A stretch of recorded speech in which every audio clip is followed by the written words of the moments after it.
गंगा जल बोझलो हरे हरे बम बम जपत चललो कन्हा पर लोक कांवर चललो बोल बम रटत चललो।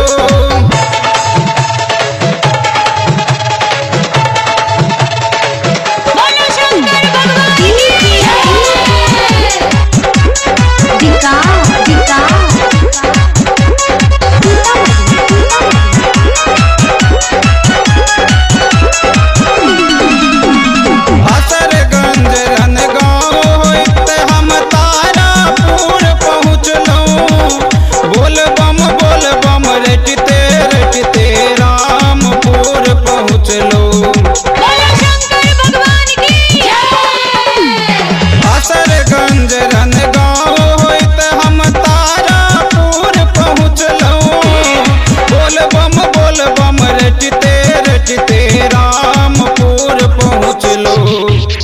पैर हमर डगमग करये देह से टप टप घाम चुबये कन्हा पर लक कांवर चल लो बोल बम रटत चल लो।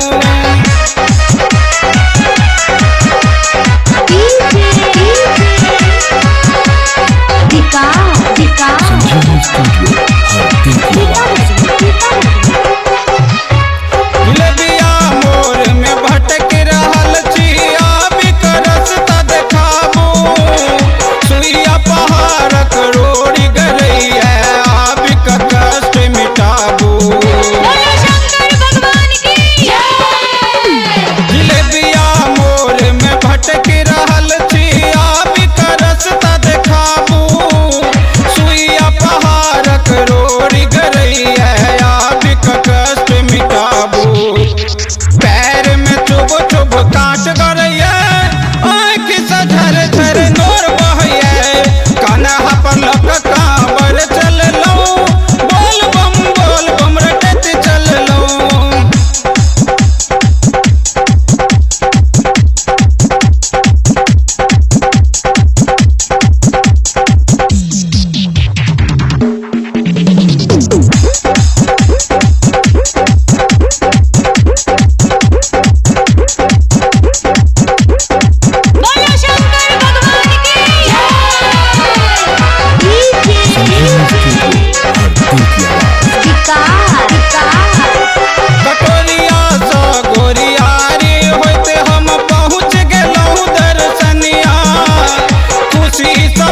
सब झूमी रहल छे पहुँच क बाबा नगरिया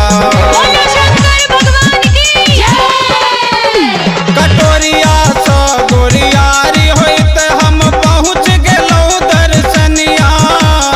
खुशी सब झूमी रहल छे पहुँच क बाबा नगरिया राजसक दुख बाबा दूर करथिन भक्तक मनोरथ पूर्ण करथिन कन्हा पर लक कांवर चल लो बोल बम रटत चल लो सुल्तान